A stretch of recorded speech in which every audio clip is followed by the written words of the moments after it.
أشهد أن لا إله إلا الله وحده لا شريك له وأشهد أن محمدا عبده ورسوله أما بعد فأعوذ بالله من الشيطان الرجيم بسم الله الرحمن الرحيم الحمد لله رب العالمين الرحمن الرحيم مالك يوم الدين إياك نعبد وإياك نستعين اهدنا الصراط المستقيم صراط الذين أنعمت عليهم غير المغضوب عليهم ولا الضالين.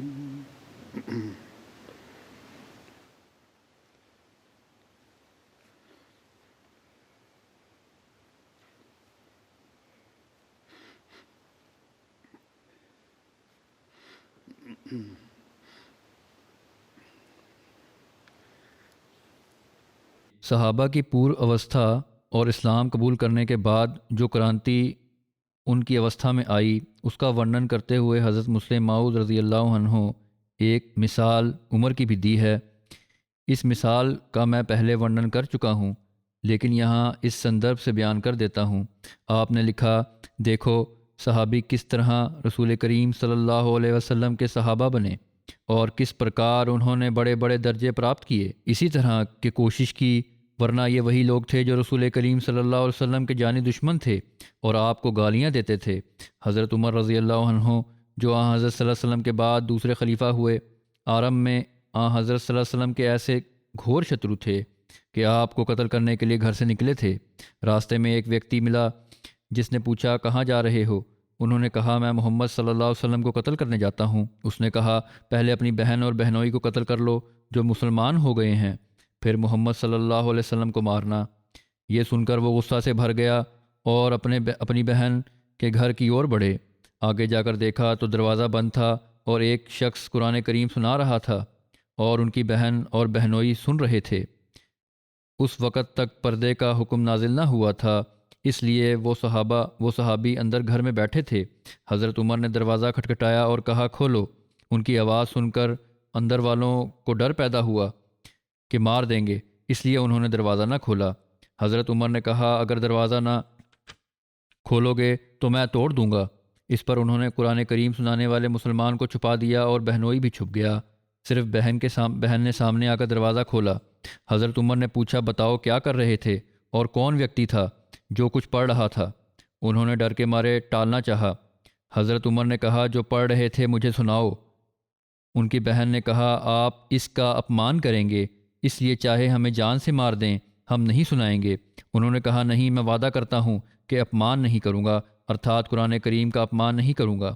اس پر انہوں نے قرآن کریم سنایا، جسے سن کر حضرت عمر رو پڑے اور دوڑے دوڑے رسول کریم صلی اللہ علیہ وسلم کے پاس گئے، تلوار ہاتھ میں ہی تھی۔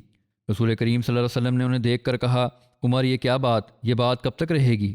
یہ سن کر وہ رو پڑے اور کہا، میں نکلا تو آپ کو مارنے کے لیے تھا، لیکن خود شکار ہو گیا ہوں۔ تو یہ سارانش ہے اس ساری لمبی گھٹنا کا جو پہلے ورنن ہو چکی ہے۔